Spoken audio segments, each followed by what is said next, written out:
자, 오늘 51페이지 할 차례죠. 지난주에 한 내용 중에서 시험에 출제되는 게 두 문제는 반드시 출제됩니다. 첫 번째, 용어 정의가 있었습니다. 지난주에 용어의 정의. 용어의 정의가 가장 중요합니다. 2차 과목은 전부 용어의 정의, 즉 조작적 정의, 이 법에서만 쓰는 용어입니다. 그래서 먼저 중개를 했습니다. 중개는 중개 대상물에 대하여 거래 당사자 간의 매매, 교환, 임대차, 그 밖의 권리의 득실 변경에 관한 행위를 알선하는 것을 중개라고 했고, 두 번째, 중개업입니다. 중개업은 세 가지가 필요 충분 조건입니다. 다른 사람의 의뢰에 의하여 중개 보수를 받고 중개를 업으로, 직업으로 하는 게 중개업이었습니다. 그 다음에 세 번째, 공인중개사. 지난주에 지금 복습하고 있습니다. 공인중개사가 있고, 개업공인중개사가 있고, 그 다음에 소속공인중개사가 있고, 중개보조원이 있습니다. 공인중개사는 자격시험을 합격해서 단순히 자격을 취득한 자입니다. 자격을 취득한 자. 그래서 현재 우리나라에 자격을 취득한 공인중개사 숫자는 올해 합격자까지 합하면 약 40만 명 정도 됩니다. 시험에 합격한 자입니다. 시험 2번 출제됐는데 외국에서 자격을 취득해도 공인중개사 아니죠? 네. 올해도 시험에 출제됐습니다. 옛날에도 나왔고요. 이 법입니다. 즉 베트남 사람이 우리나라에 와서 자격 취득하면 공인중개사입니다. 우리나라 사람이 미국에서 자격 취득해도 공인중개사 아닙니다. 즉 미국 자격증 가지고는 우리나라에서 개업할 수 없다는 이야기입니다. 또다시 우리나라에서 자격 취득해야 됩니다. 지금 변호사도 마찬가지죠. 미국 변호사 자격증 가지고는 우리나라에서 개업할 수 없습니다. 개업공인중개사는 옛날에는 중개업자라고 불렀어요. 중개업자. 그런데 지금은 개업공인중개사는 공인중개사 자격증 취득해서 개업을 한 사람입니다. 개업 절차를 오늘 공부하게 되는데 개업하려면 등록을 해야 됩니다. 그래서 등록을 한 자를 개업공인중개사라고 합니다. 등록한 자. 그래서 이 개업공인중개사의 종류는 세 가지가 있습니다. 법인, 회사가 있죠. 법인인 개업공인중개사, 공인중개사인 개업공인중개사.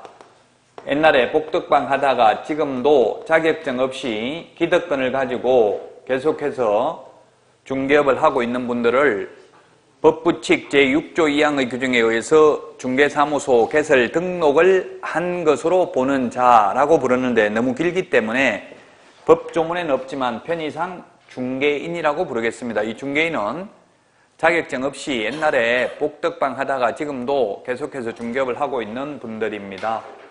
자, 그 다음에 소속공인중개사, 중개보조원이 있는데 이 두 사람을 합해서 고용인이라고 부릅니다. 직원입니다. 직원. 자격증 따가지고 취직한 직원을 소속공인중개사, 자격증 없이 취직한 직원을 중개보조원이라고 합니다. 소속공인중개사는 개업공인중개사에 고용된 공인중개사로서 중개 업무를 하거나 또는 개업공인중개사의 중개 업무를 보조하는 자를 말합니다. 근데 중개보조원은 공인중개사가 아닌 자로서 중개 업무는 할 수 없고 보조만 할 수 있습니다.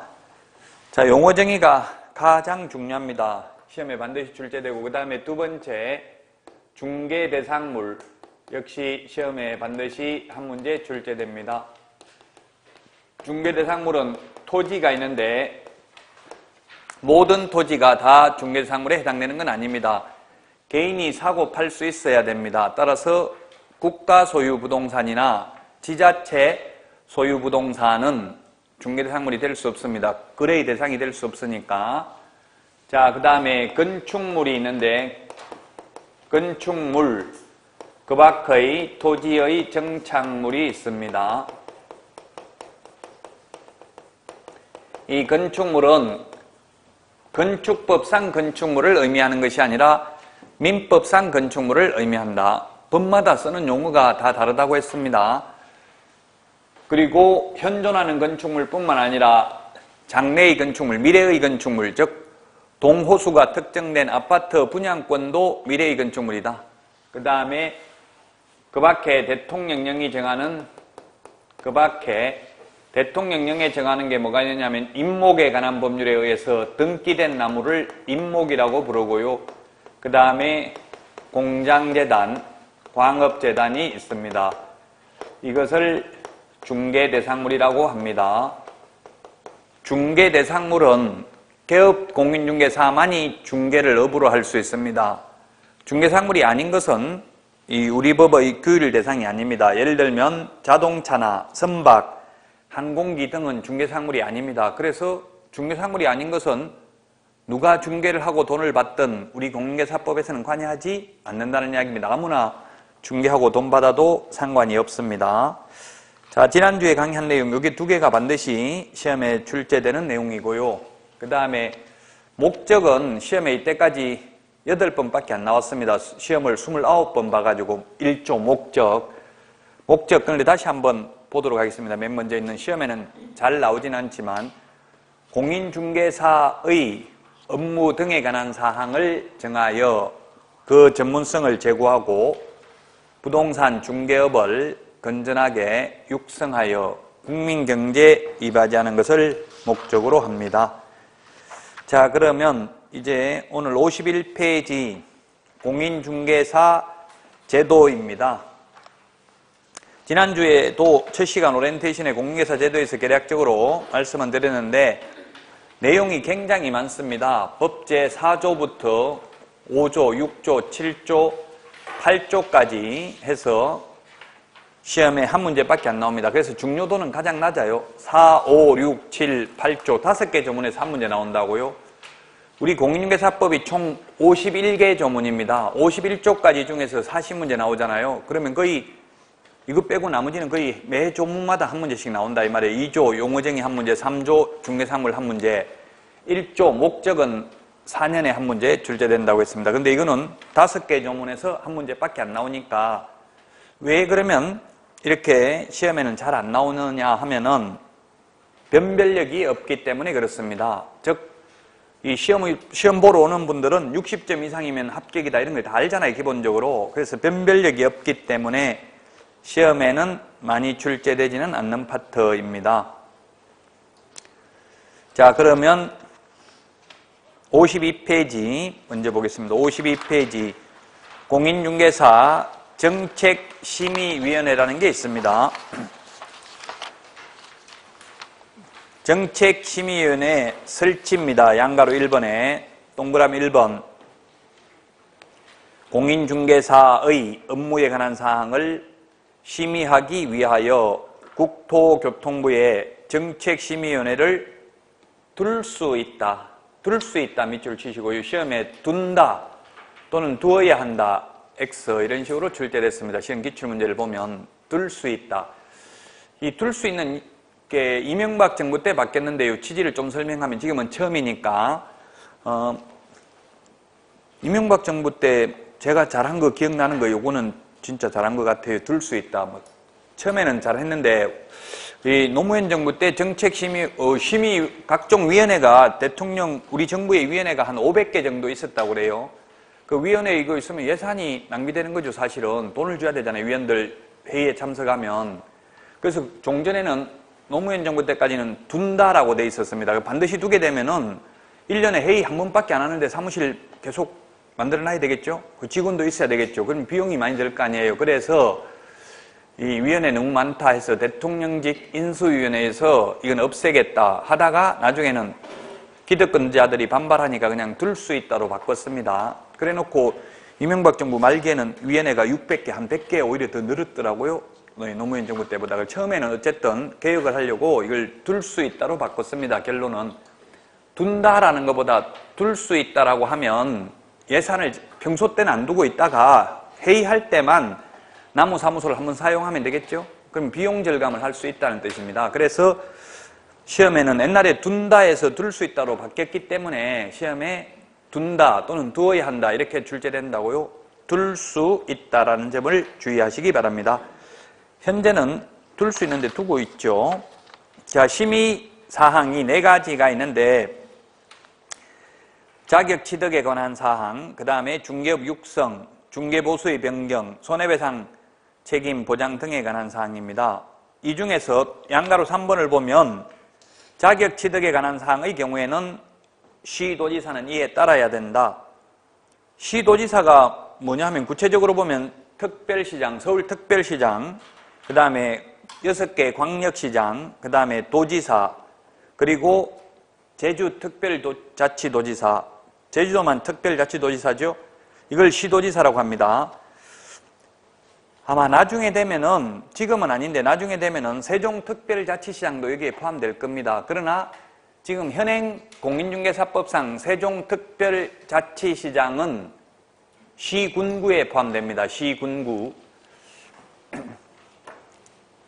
이걸 공법에도 나오고 시군구 또는 시도 또는 공법에 보면 시장, 군수 또 이렇게 나온 것도 있어요.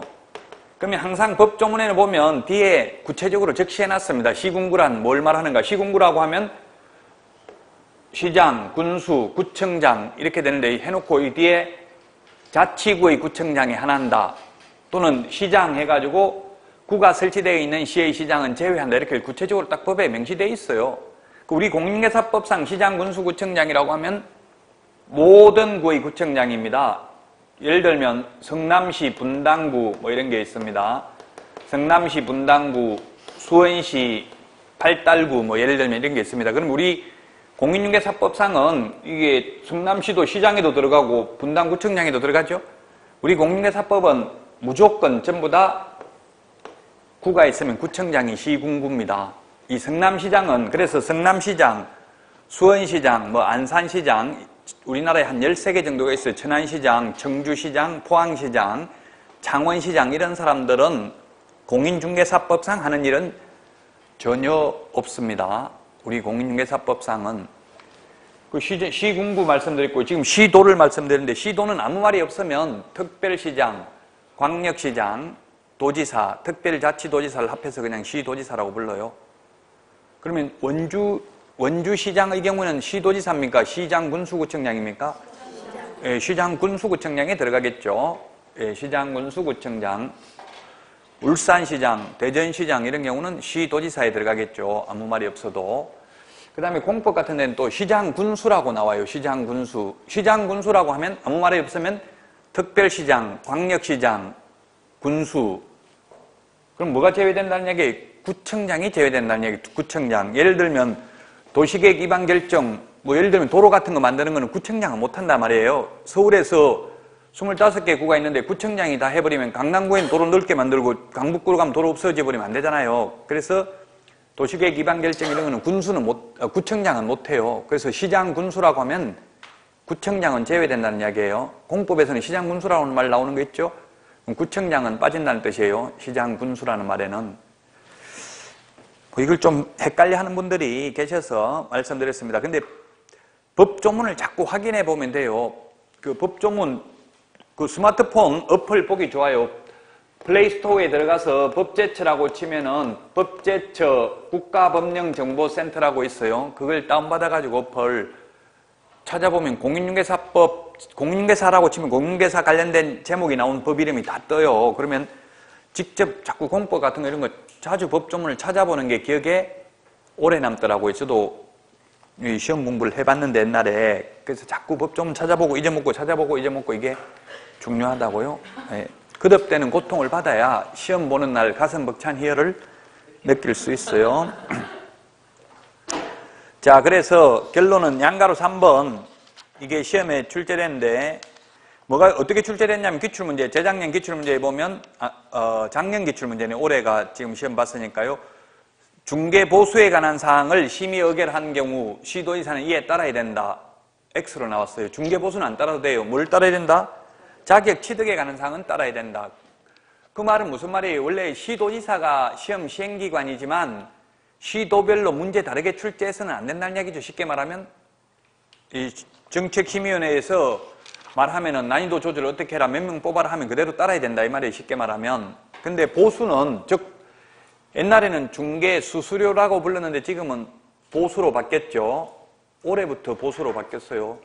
옛날엔 수수료라고 불렀어요. 그래서 이 중개 보수는 시도 조례로 정하기 때문에 시도별로 다를 수가 있어요. 그 따를 필요가 없죠.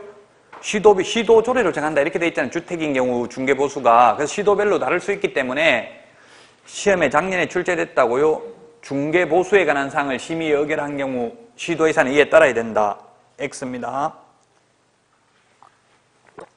중개 보수는 따르지 않아도 되지만 자격 취득에 관한 사항은 시도 예산은 따라야 된다. 정책심의위원회 심의 의결을. 그게 시험에 출제됐고요. 양가로 4번. 심의위원회의 구성 및 운영 등에 관하여 필요한 사항은 대통령령으로 정한다 이렇게 돼 있는데 국토교통부령으로 정한다 하면 X입니다. 근데 이런 문제가 지문이 실제 시험에 3문제에서 4문제 정도 출제되는데요. 거의 정답에 영향을 미치지 않았습니다. 이때까지 딱 한 번만 영향을 미쳤습니다. 가장 어려운 문제죠. 이게 대통령령으로 정한지 국토교통부령으로 정한지 그것까지 사실상 암기하기는 어렵습니다. 그러면 이 시행령이 뭐고 대통령령이 뭔지는 알아야 되겠죠.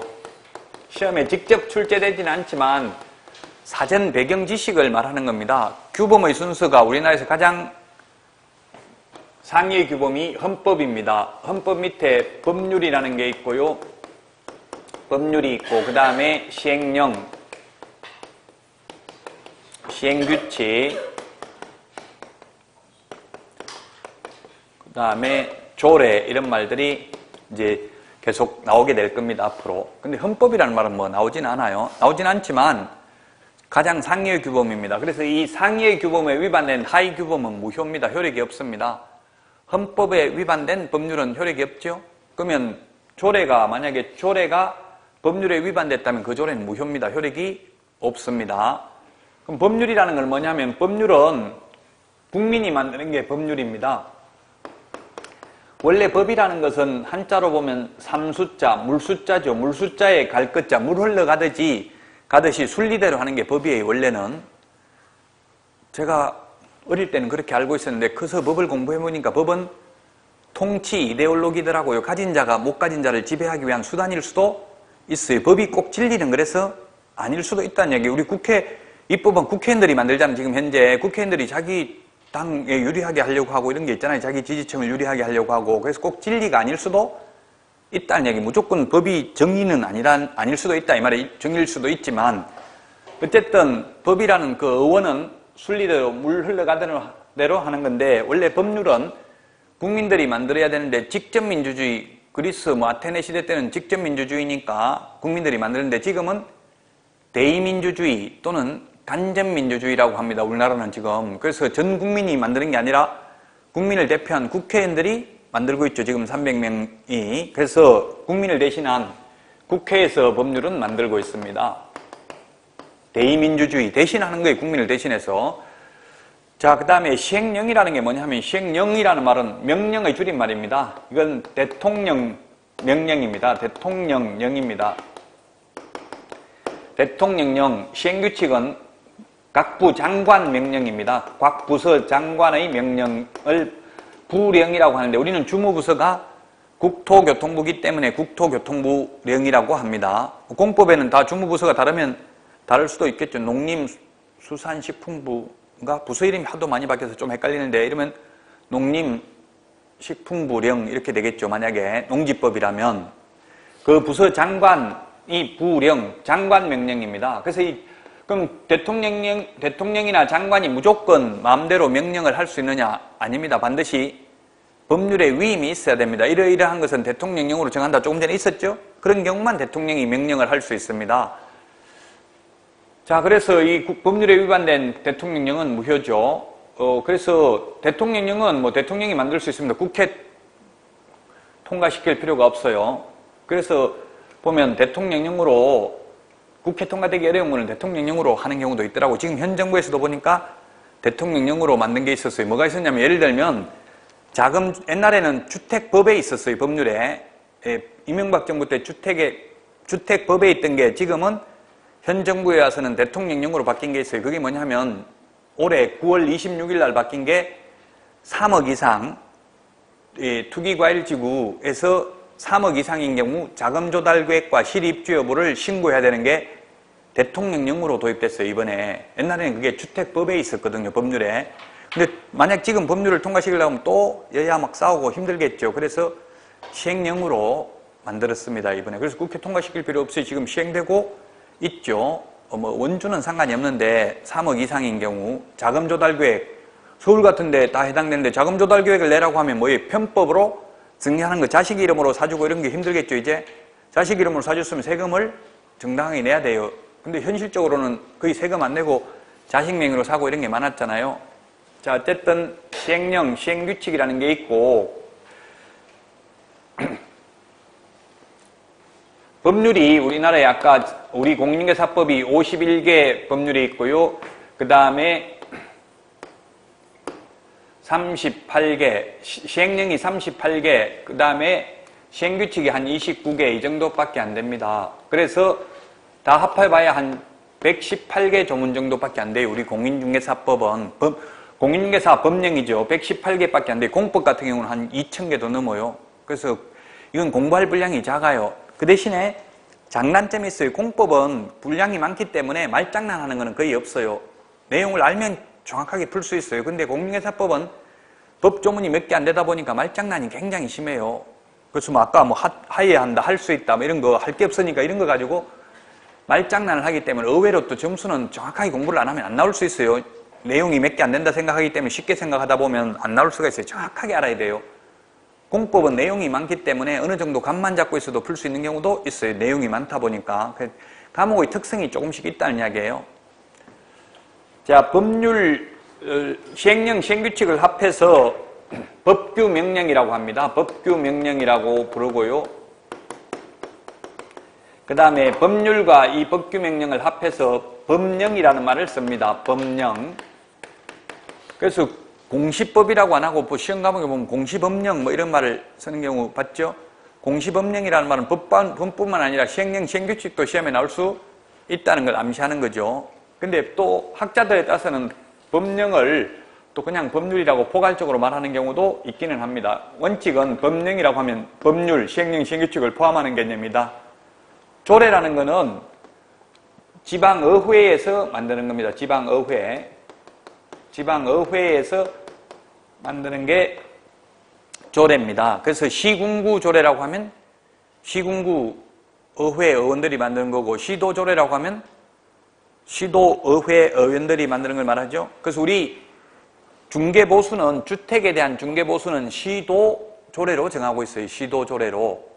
그리고 만약에 여러분들이 개업하려면 이제 자격증 따가지고 원주시장한테 등록할 때는 시군구 조례가 정하는 수수료 내야 됩니다. 예를 들면. 그래서 우리는 시험에 시도조례다, 시군구 조례를 정한다, 요 정도만 알면 됩니다. 조례의 내용까지는 시험에 안 나온다고. 그 조례로 정하는 금액이 구체적으로 얼마인지는 물을 수가 없어요. 왜냐하면 시군구가 전국에 한 250개 정도 됩니다. 그 250개를 다 알게 할 수는 없죠.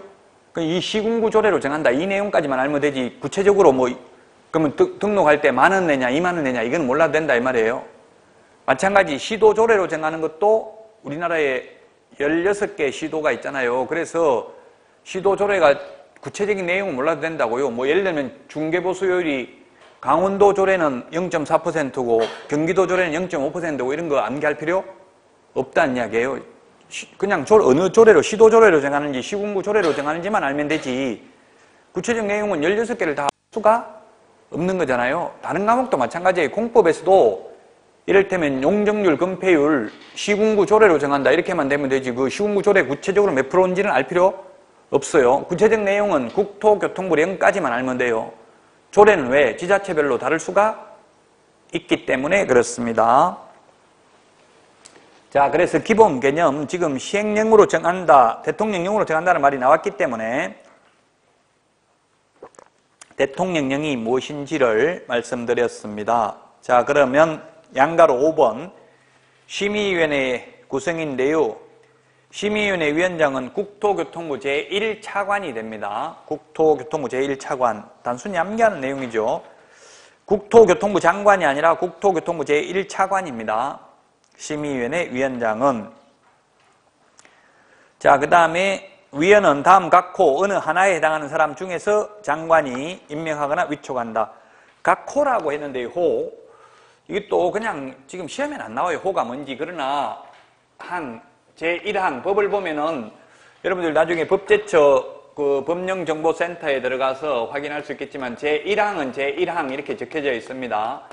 그 다음에 동그라미 1번을 1항이 아니고 제1조 이렇게 적혀져 있습니다. 2조 이렇게 적혀져 있고요. 그 다음에 동그라미 1번, 동그라미 2번, 동그라미 3번을 1항, 2항, 3항 이렇게 읽어요. 읽을 때, 법종 읽을 때. 그 다음에 지금 호라고 했죠? 1, 2, 3, 4 이렇게 되어 있는 걸 호라고 읽어요. 열거할 때 주로 합니다. 호라고 부르고요.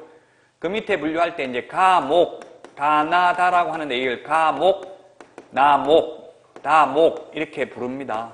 시험에는 출제되지 않습니다. 다만 지금 다음 각 호라고 했잖아요. 그럼 다음 각 호 중에서 하나라는 말은 뭐예요? 이게 이 8가지, 밑에 있는 8가지가 있는데 8가지에 다 해당되는 사람, 8가지 다 해당되는 사람입니까? 이 중에 하나만 해당되면 됩니까? 하나만 해당되면 된다는 뜻이죠? 말 뜻을 지금 말하는 건 다음 각 호 어느 하나에 해당하는 경우 전부 다 해당돼야 되는 게 아니고 하나에만 해당되면 됩니다. 1, 2, 3번을 각 호라고 합니다. 그거는 이번 달에는 그냥 참고로만 보겠습니다. 이것까지 다 암기하려면 시험에 한 문제밖에 안 나온다 했잖아요. 지금 내용은 굉장히 많은데. 자, 그 다음에 53페이지 동그라미 3번 위원장은 위원장 1명을 포함하여 위원은 7명 이상 11명 이내의 위원으로 구성한다. 1명을 시험에 나올 때는 어떻게 나오냐? 1명 제외, 위원장 1명 제외 이렇게 하면 X입니다. 제외가 아니라 포함입니다. 말장난을 이런 식으로 한다는 이야기입니다. 실제 시험에서. 포함입니다. 포함하여 7명 이상 11명 이내인데 모든 위원회는 전부 다 홀수입니다. 홀수. 짝수는 아닙니다. 지금 그래서 중대한 흠결이 있는 게 국회의원 숫자가 지금 300명이잖아요. 원래는 300명 하면 안 됩니다. 원래 전임 옛날에 다음 국회에서는 바꾸겠다, 무조건 홀수로 만들겠다 했는데 또 그래서 국회의원 늘리겠다 하니까 또 국민들이 뭐 하는 일도 없이 뭘 월급 맞추 내려고 늘리냐 막 이렇게 하니까 그냥 그대로 가는데 실제로는 중대한 흠결이 있어요. 만약에 어떤 사건에 대해서 150명 찬성, 150명 반대해버리면 민주적 정당성을 확보할 수 없죠. 그 중대한 흠결이 있는데 실질적으로 무슨 일이 있어도 300명 다 참석한 일은 없더라고요. 뭐 죽어도 한 명이 죽고 아니면 뭐 어디 해외 나가 있거나 이때까지 한 번도 300명 참석해서 그런 일은 없었기는 했지만 만약 그렇게 돼버리면 아무것도 못한다고요. 찬성도 아니고 반대도 아니기 때문에 가부동수가 나오면. 그래서 민주적 정당성을 확보하기 위해서 무조건 홀수라고요. 모든 위원회는. 그 위원장 한 명 포함해서 홀수야 되지 제외하고 홀수면 포함해버리면 짝수가 되죠. 그래서 포함해서 7명 이상 11명 이내입니다. 지금 이번에 방송통신위원회에서 뭐 MBC 사장 해임할 때도 보니까 9명 중에서 5명 찬성, 1명 기권 이렇게 했더라고요. 다 홀수라고 항상. 짝수면은 뭔 일을 할 수가 없겠죠? 가부동수가 나오면 민주적 정당성을 확보할 수 없기 때문에 그렇습니다. 민주주의의 가장 큰 원칙이 다수결의 원칙이잖아요. 이게 안 됐을 때는 서로 의견이 충돌하면 다수결로 표결하는 게 민주주의 원칙의 가장 큰 원칙. 자, 그 다음에 4번 공무원이 아닌 위원회 임기는 2년으로 하되 위원회 사임 등으로 새로 위촉된 위원회 임기는 전임 위원 임기의 남은 기간으로 한다. 즉 보궐위원은 전부 다 남은 기간으로 합니다. 그런데 우리나라에 딱 하나 특징이 있는 게 대통령 보궐선거는 전임자의 남은 기간 하는 게 아니라 새로 임기가 시작돼요. 다른 거는 다 국회의원도 보궐선거 하면 다 전임자의 남은 기간만 해요. 오직 대통령만 새로 시작해요. 지금 대통령 만약 남은 기간만 해서 며칠 전에 끝났어. 지금 이번 달에 끝날 거예요. 아마 전임 대통령 임기가 이번 달에 끝나야 돼요. 근데 새로 시작해요. 5년을. 대통령만 그렇고 나머지 국회의원이나 모든 거 지금 이런 위원도 전부 다 전임자의 남은 기간만 한다고요. 보궐위원은. 보궐선거하면. 임기 2년입니다. 원칙. 시험에 모든 위원의 임기는 2년이라고 하면 X입니다. 공무원이 아닌 위원만 2년이죠. 공무원은 3년도 할 수 있고요. 다른 데 발령 나버리면 못 할 수도 있어요. 공무원은 2년까지 거의 가지 않아요. 거의 자주 바뀌더라고. 국토교통부 전화해보면. 자, 그 다음에 양가로 5번. 위원의 제척, 깊이, 회피. 제척, 깊이, 회피가 있는데, 이거는 일반 그 재판에서도 똑같습니다. 일반 재판에 있는 게 이게 지금 우리 공인중개사법에 도입됐어요. 그래서 지금 청문회, 국회 청문회 이런 거 보다 보니까, 이 국정감사 이런 거 보다 보니까, 제척 사유에 해당돼서 빠져야 되는 거 아니냐 이런 말을 많이 하더라고. 제척이라는 말은 건 배제 사유다 이 말이에요. 제척 사유. 예를 들면 판사가 자기 아들이 피고인으로 범인으로 와가지고 앞에 앉아 있어요. 자기 아들 재판하면 돼요? 안 돼요? 판결하면? 안 되죠. 그럼 공정하게 안 될 가능성이 많겠죠? 그럼 제척 사유에 해당됩니다. 배제 사유에 해당됩니다. 빠져야 된다 이 말입니다. 그래서 뭐 이부진 씨가 이혼하는데 그 남편 이무재 전 남편인지 모르겠는데 이무재 씨가 이무재인가 그 재판부에 기피 신청을 했어요. 기피 신청. 기피라는 걸 말씀드렸는데 기피라는 건 뭐냐면 이부진이하고 판사하고 친해가지고 같은 동창이라더라고요. 그럼 자기한테 불리하게 할 가능성이 있으니까 바꿔달라고 기피 신청하는 거예요. 기피 신청. 그럼 회피라는 건 뭐냐면 회피는 제척 사유에 해당됨에도 불구하고 법원에서 빼줘야 되는데 판사를 그 재판하라고 하면 안 되는데 모르고 시키는 경우 스스로 나는 못하겠다. 우리 아들은 차마 못하겠다. 아들은 이렇게 스스로 회피해야 된다는 이야기예요. 그 뜻만 좀 알고 계시면 됩니다. 일단 제척, 깊이, 회피라는 말 뜻만 인터넷에 찾아보면 네이버나 다음에 검색하면 여기에 대해서는 자세하게 나와 있어요. 지금은 아직 시험이 좀 많이 남았기 때문에 무조건 암기하는 게 아니라 그 취지나 이런 것을 좀 생각을 하면서 공부를 해야 됩니다. 암기는 이제 막판에 가면 갈수록 하면 되니까, 가면서 하면 되니까. 자, 그래서 제척, 깊이, 회피의 말만 받고요. 그 다음에 양가로 6번 위원장의 직무입니다. 위원장은 심의위원을 대표하고 심의위원회 회의를 총괄한다. 그 다음에 양가로 6번에 동그라미 2번 위원장이 부득이한 사유로 직무를 수행할 수 없을 때에는 위원장이 미리 지명한 위원이 그 직무를 대행한다. 시험에 부위원장이 직무를 대행한다. X 출제됐습니다. 미리 지명한 위원이 그 직무를 대행합니다. 자, 그 다음에 양가로 7번 동그라미 2번을 보면 과반수 출석, 개의하고 과반수 찬성으로 의결한다. 만약에 7명의 위원이 있으면 7명의 위원이 있으면 4명 출석, 4명 출석했으면 3명 찬성하면 되겠죠? 자, 그래서 과반수 출석, 과반수 찬성입니다. 근데 제적 과반수 찬성이 아니고 출석위원 과반수 찬성입니다. 예를 들면 국회의원을 예를 들어 보면 국회의원이 300명이면 이 중에서 과반수면 151명 찬성하면 되고 이 중에서 76명만 찬성하면 된다고요. 75명 하면 150명이죠. 예, 그래서 과반수 출석, 과반수 찬성입니다. 가장 오히려 국회 통과되기 쉬운 거는 야당이 회의 참석을 안 하면 오히려 더 쉽겠죠. 과반수만 출석해가지고 그 중에서 과반수만 찬성을 받으면 되니까. 그러나 민주적 정당성에 흠결이 생기니까 가급적이면 야당 보고 참석하라 하고 이렇게 하는 거예요. 예를 들면. 그래서 과반수 출석, 과반수 찬성이다. 제적위원 과반수 찬성이 아닙니다. 헌법 개정할 때만 제적위원 과반수 찬성이에요. 그래서 헌법 개정하기는 어렵죠. 국회의원 300명 중에서 3분의 2가 찬성해야 되니까. 54페이지 회의 개최 7일 전까지 통보해야 됩니다. 7일. 지난주에 내드린 프린터 2장짜리 있는데 크게 큰 프린터 내드린 거 안 가져오셨어요? 책에 딱 넣어놓고 공부하지도 말고 가져다녀요. 이제 그 집에서 그거 혼자서 암기하지 말고 그냥 책에 넣어놓고 가져다니고 없으면 그냥 나누세요. 또 오늘 새로 달라 하고 다음 주에 또 달라 하고 이렇게 할 수가 없어요. 그게 7일이라는 게 다 정리되어 있다는 이야기 안 보겠습니다. 여러분들이 한번 7일, 10일 다 정리를 해놨어요. 2에 보면 두 번째 페이지에 보면 있는 분만 한번 찾아보세요. 몇 번에 있는지. 35번? 39번요? 7일이라는 말이 7일, 숫자 7일, 10일 7일이 몇 번에 있어요? 39번?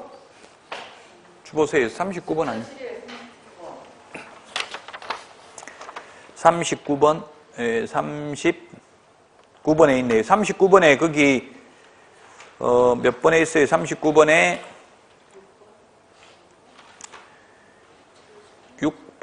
6번은 7명이고 그 다음에 14번에 있네요. 14번에 있죠? 15개 정도 있어요. 7일이 나온 게 총 이게 공인중개사법에 암기해야 될 내용이 지금 다 하실 필요 없어요. 이거 시험 볼 때까지만 하면 돼요. 시험 볼 때까지 2장밖에 안 돼. 총 암기해야 되는 게 다 합해서 2장밖에 안 되는데 이게 몇 번까지 있냐면 2장이 55번까지 56번까지 있고요. 56번에 한 10개씩 되니까 한 500개 정도 돼요. 암기해야 될 게 총. 근데 500개 많잖아요. 왜냐면 시험이 200개 지문 시험에 200개 나와요. 왜냐면 40문제면 오지선다형을 나오잖아요. 최소한 200개가 나오는데 그러면 한 2배는 암기해야지. 딱 시험에 나올 것만 암기하면 뭐가 나올지 모르는데 2배 정도나 2배수는 암기해야 되잖아요. 200개는 암기해야 돼. 최소한 무슨 과목이든 200개 지문이 시험에 나온다고. 40문제니까 오지선다형이니까. 그래서 그 한 2배인 이게 암기할 게 한 500개 정도 돼요. 2장이. 불차는 지금 1번 정확하게 보면은 그 지금 나올 때마다 지금 암기하려고 하지 말고 나올 때마다 듣고 잊어먹고 계속 반복해야 돼요. 지금 다 암기했다고 해서 시험 볼 때까지 안 가요. 또 잊어먹어버려요. 듣고 잊어먹고 끝없에는 고통으로 영혼을 정하소서. 자, 그래서 7일이라는 거 봤고요. 그 다음에 요 정도만 보고 2번 시험 시행기관장 및 응시 수수료입니다. 시험 시행기관장은 시도지사입니다. 줄이면 길게 하면 특별시장, 광역시장, 도지사, 특별자치도지사입니다. 자, 그래서 이게 참 현실하고 좀 안 맞기 때문에 헷갈려요. 지금 현실은 산업인력공단에서 다 주관을 하잖아요. 근데 원칙은 시도지사입니다. 제가 자격증을 딸 때는 시도지사가 했어요. 직접. 그때는 산업인력공단이 위탁 안 했고요. 그 당시는 응시수수료가 5,000원 했어요. 5,000원. 제가 10회 때 자격증을 땄는데 10회 때는 5,000원 했어요. 그 당시는. 지금은 28,000원 하죠. 산업인력공단이 위탁을 하니까 그 사람들이 위탁 수수료 받아 먹어야 되잖아요. 위탁을 하면 그 돈을 받아야 되니까 지금 비싸게 받아요. 28,000원. 그래서 지금 공인중개사 그 감독관들이 가장 돈 많이 받는다 하더라고. 시험 감독에도. 자, 그 시도지사입니다. 따라서 자격증은 여러분들이 그 산업인력공단에 회원 가입할 때 주소 입력하면 현거주지라고, 현거주지가 아니고 그 주민등록, 주소를 2개를 적어요. 현거주지, 주민등록지, 주소 이렇게 2개를 적는데 주민등록지, 주소지, 시도지사 명의로 자격증이 교부돼요. 시험을 어디서 보든 상관없어요. 여러분들 원주에서 시험을 보더라도 주소 입력할 때, 회원 가입할 때 주소 입력을 서울로 하면 서울시장 명의로 자격증이 나와요. 그럼 만약에 여기 1차 시험 합격하신 분도 계실 수도 있는데 1차 시험을 원주에서 합격했다 하더라도 지금 주소 수정하면 돼요. 자격증 교부하기 전까지 주소를 그 홈페이지에 들어가 수정하면 최종 수정된 주민등록지, 주소지, 시도지사 명의로 자격증이 나가요. 여러분들 한번 서울 거 따보세요. 저도 서울 자격증이 없는데 경기도 자격증인데 좀 약간 컴플렉스가 있어요. 서울은 왠지 사람들이 서울 자격증이라니까 누구 서울수 공부 잘했나 보네 이렇게 하더라고요. 그래서 제가 똑같은데요. 서울이든 경기도든 시험 문제 하니까 내가 복덕방 사기치는 거 믿을 줄 아냐 이렇게 하고 아예 듣지도 안 하더라고요. 왠지 우리나라는 서울이라고 하면 인정해 주는데 다른 데서 땄다고 하니까 별로 시험 한 번밖에요? 아니, 한 번밖에 못 딴다고요? 네. 그런 법은 없어요. 그래서 제가 저는 시험을 한 15번 넘게 봤는데요. 볼 때마다 질의를 했어요. 나 자격증 땄는데 또 봐도 되냐 이렇게 하니까 뭐 특별히 안 된다는 규정은 없습니다. 이러다가 자꾸 질의하니까 짜증나가지고 지금은 안 된다고 법에는 없는데 아예 응시 자체가 안 돼요. 그 입력이 안 돼요. 산업인력공단에 로그인 하니까 뭐라고 나오냐면 기한은 이미 자격을 취득하였으므로 응시할 수 없습니다. 이렇게 떠버려요. 그래서 아예 원서 접수가 안 되더라고요. 지금은. 근데 법에는 없고 다만 그 응시 원서에 보면 자격증 취득한 사람은 다시 응시할 수 없습니다. 이렇게 돼 있어요. 지금은 응시 못합니다. 그래서 15번은 제가 8회 때부터 시작해서 15번 정도 받고 최근에는 시험 못 봐요. 보고 싶어도. 근데 여러 개 딴 사람들 많이 있어요. 옛날에 시험 보신 분들은. 자, 그 다음에 그 시험 시행기관이 시도지사라는 이야기입니다. 자격증은 시도지사 명의로 나온다. 산업인력공단에서 보지만 그 다음에 동그라미 이번에 보니까 예외적으로 자격시험 수준의 균형유지 등을 위하여 필요하다고 인정하는 때에는 국토교통부 장관이 직접 시험을 출제하거나 시행할 수 있다. 근데 한 번도 없습니다. 국토교통부 장관 명의로 시험을 본 적은. 저는 국토교통부 장관이 시험 시행기관으로 해달라고 지금 요청하고 있어요. 예를 들면 의사 자격증 이런 거는 보건복지부 장관 명의로 줘요. 시도지사가 아니라. 그러다 보니까 전국 어디에 가서든지 할 수 있잖아요. 근데 이게 우리나라는 시도별로 지역감정이 있을 수도 있죠. 어느 나라든 다 지역감정이 조금씩은 있어요. 그래서 별로 바람직하지 않다는 이야기입니다. 강원도 자격증 가지고 강원도에서 하는 건 좋은데 어디 다른 데가 제주도 가서 하면 우리나라에서 지역감정이 가장 심한 곳이 제가 볼 때는 제주도예요. 제주도가 오히려 심해요. 그 토백이들은. 그래서 안 좋을 수도 있다는 이야기예요.